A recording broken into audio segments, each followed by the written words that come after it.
Nintendo just dropped a bombshell of new Zelda information on us at this year's E3, with a reveal of a brand new 3D game that is said to be a sequel to Breath of the Wild. And I gotta say that this is one of the most crazy and unique Zelda trailers I have ever seen. This trailer shows off a much darker, sinister side of Zelda that fans have always wanted, along with many huge story details that could drastically change the Zelda lore as we know it. With this in mind, I have broken down the trailer frame by frame to juice out every last detail and secret that it holds, and I cannot wait to share all of my observations and theories with you guys. So with that said, let's get right into the analysis. The trailer starts off by showing these green streams of magic flow past the screen over the sound of a heavy heartbeat, which doesn't really have much of a significance now, but still keep this in mind as this will be very important information to us later on. The next shot shows off a chamber with many things going on, such as the green magic flowing in or out of a central figure, and strains of floating mallets that branch off from the center, which appear to be more in a gaseous state rather than the liquidy goop that we see in Breath of the Wild. We can also see pointed pillars that resemble the large Sheikah pillars that surround Hyrule Castle, along with what appears to be large tentacles wrapped around the ceiling that resemble a guardian's legs. The next shot shows off a large wall of tapestries illuminated by a torch, and although most of the minute details are unclear here, I was still able to find a few interesting things along the way. The most obvious one being the large figure that is riding a horse, that appears to be Ganondorf, with his long red hair and his trident, which is one of his signature weapons. To the right of Ganon appears to be two of his soldiers on horses with bows, and it looks like they are currently on some form of siege. This tapestry could be explaining the events of a long-forgotten war that can help explain the significance of this chamber, but more details on this as we come across them. There's not much to cover in this next shot, as it's just a top-down shot of the room that we saw earlier, but the one after that is exploding with so many details that need to be covered. For one, we can see Zelda in her champion's gear riding on top of what appears to be an ox, and Link leading the way ahead of her. The path is also filled with these unique green glowing crystals that closely resemble the Time Shift stones back in Skyward Sword, but this time with a green hue. This color is very similar to the green streams of magic that we've been seeing throughout the trailer, so this could very well prove the existence of time manipulation within this game. But the last thing worth noting here is the strange patterns on the wall, which at first I thought somewhat resembled the Zonai architecture from Breath of the Wild. But upon closer inspection, I believe that the patterns and architecture here could be alluding to a new culture or race that resides underground, whom would play a prominent role to this game's story.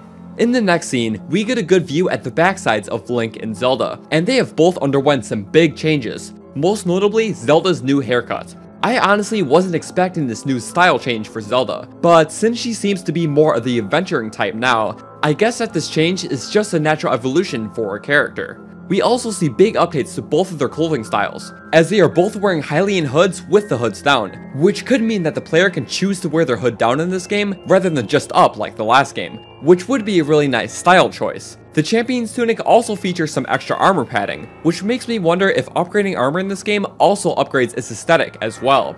If not, this could just be the new look of the base champion's tunic. We can also see a better glimpse of the mysterious figure in the center, but since we will be getting a much closer look at him later on, let's just move on to the next details.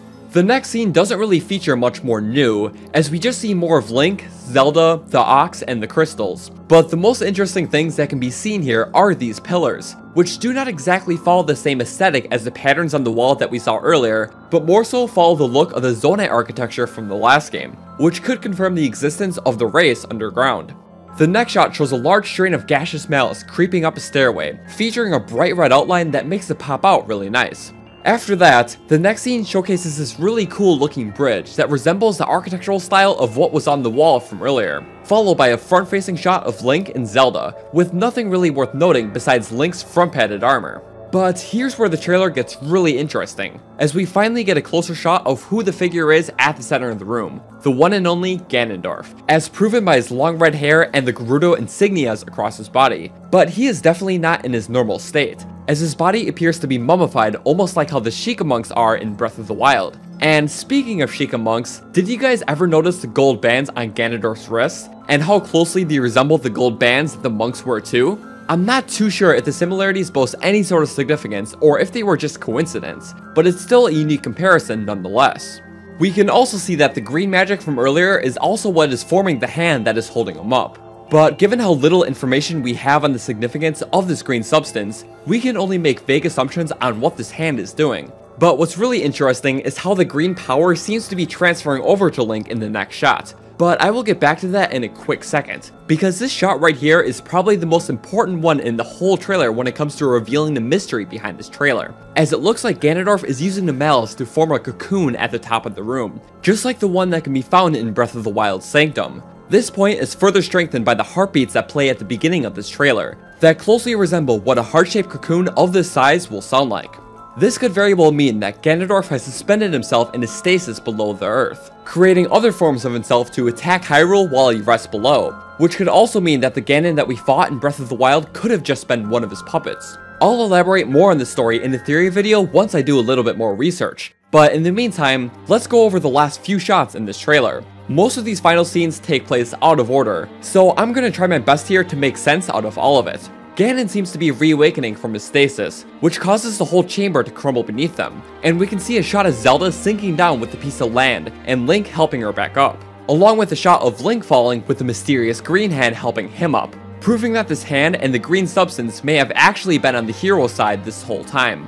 Throughout this collection of new scenes, we also see an exterior shot of the temple's entrance of where this chamber likely takes place in, which boasts a similar Zonai aesthetic like the pillars did from earlier in the trailer. We also get an interesting shot of the hand letting go of Ganon, which is probably what sparked Ganon to reawaken in the first place. And finally, by far the most memorable shot in the entire trailer is where Ganon reawakens from his stasis and makes one of the most creepy faces in Zelda history. But there was actually one really well hidden detail in this shot that most people might not have noticed, and that is his eyes, which almost identically match the Malice eyes that are present in Breath of the Wild. This does make a lot of sense, as Malice is meant to be an extension to Ganon, so it would make sense that the Malice eyes were resembled off his own. But who knows, maybe the point of having the Malice eyes in Hyrule was to observe the world above while Ganon stayed dormant beneath the ground. It may seem kinda far-fetched, but it definitely could be a possibility. The last major shot in this trailer features the very same world of Hyrule from Breath of the Wild, but with two major changes. For one, Hyrule Castle seems to be rising in the background, which probably has something to do with the recent Ganon reawakening. And two, there is no sign of Sheikah technology anywhere, no towers, columns, or even divine beasts. This could very well mean that, once again, the Kingdom of Hyrule banished the technology, which would be a really ironic situation. But given the fact that we never see Link or Zelda carry a Sheikah slate throughout the trailer, then this possibility could definitely be the case. Regardless though, there are just so many mysteries revolved around this trailer that are still left unanswered, but I really hope that I was able to point out a few new things to you guys that you may not have seen before. However, this is only the beginning for Breath of the Wild 2 related content on this channel, as I plan on expanding my research even further to bring you guys more content related to this upcoming game. So be sure to subscribe here if you aren't already for all things Zelda. Also, a huge shout out to my amazing patrons and YouTube members for your support. If you would like to help me out here as well, the links for that will be down in the description below. Anyways, thank you so much for watching, and I'll see you guys in the next one.